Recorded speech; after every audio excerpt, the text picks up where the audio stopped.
તો ઓલપાડ અને 84 વિભાગના સુરતી દરજી જ્ઞાતિ પંચના સમાજનું 24મું ત્રિવાર્ષિક અધિવેશન અને 23મો શૈક્ષણિક પુરસ્કાર સન્માન સમારોહ ઓલપાડ ખાતેની મહાદેવ શાસ્ત્રી વિદ્યાલયમાં યોજાયો હતો। આ પ્રસંગે મહાનુભાવોના હસ્તે સમાજના 23મા શૈક્ષણિક પુરસ્કાર થકી 108 તેજસ્વી તાલાઓનું ચાંદીના મેડલથી તથા પંચના કોપર સિદ્ધાંતના દાતાઓનું સન્માન કરી તેઓની ઉદારતા કદર કરવામાં આવી હતી।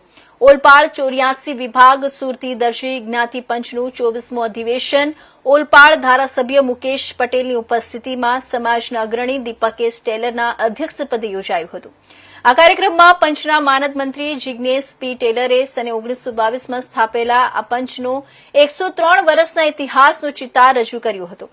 પ્રમુખ વિનોદભાઈ ટેલરે જણાવ્યું હતું કે આ પંચ સમાજના ઉત્થાન સાથે વિધવા બહેનો અને અભ્યાસ કરતા વિદ્યાર્થીઓને જરૂરી સહાય ઉપરાંત તેજસ્વી તાલાઓને પારિતોષિક એનાયત કરી પ્રોત્સાહન આપવાનું કામ કરી રહી છે। આ પ્રસંગે ઓલપાડના ધારાસભ્ય મુકેશ પટેલે આજથી 103 વર્ષ પહેલા સમાજની સ્થાપના કરનાર 5 સ્વર્ગસ્થ વડીલોની સમાજ સંગઠન કરવાના ભગીરથ પ્રયાસને બિરદાવી હતી।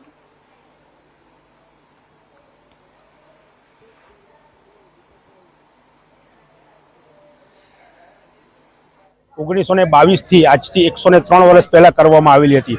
અમારા વડીલોથી માંડીને અત્યાર સુધીના તમામ હોદ્દેદારો અને કાર્યકર્તાઓએ આ 103 વર્ષ સુધી આ સંસ્થાને સંભાળી। તો આજે આ સંસ્થા ખૂબ જ મોટા પાયે ઘણી બધી વિવિધ સંસ્થા સેવાકીય પ્રવૃત્તિઓ કરી રહી છે, જેવી કે અમે વિધવા સહાય, શૈક્ષણિક પુરસ્કાર અને યાત્રા પ્રવાસનું આયોજન કરીએ છીએ। સાથે સાથે આજે અમારો 24મો ત્રિવાર્ષિક અધિવેશન અને 23મો શૈક્ષણિક પુરસ્કાર સન્માન સમારંભ મહાદેવ શાસ્ત્રી વિદ્યાલય ઓલપાડ ખાતે યોજવામાં આવ્યો છે, જેમાં અમે 108 જેટલા વિદ્યાર્થીઓને ચાંદીના મેડલથી સન્માનિત કરવાના છે, તેઓને સન્માનપત્ર આપવાના છે।